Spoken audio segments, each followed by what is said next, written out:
Doctor Parthasarathi Valmiki.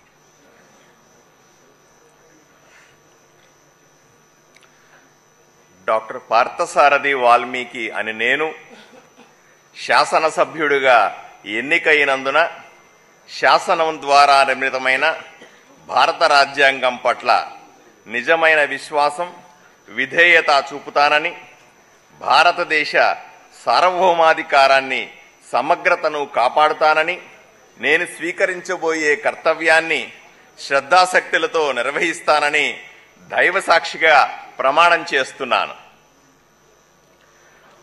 Andhra Pradesh శాసనసభ సభ్యుడినైన doctor Parthasarathi Valmiki అనే నేను సభ నియమాలకు కట్టుబడి ఉంటానని, వాటిని అనుసరిస్తానని, సభా మర్యాదలను పాటిస్తానని, సాంప్రదాయాలను గౌరవిస్తానని దైవసాక్షిగా ప్రమాణం చేస్తున్నాను.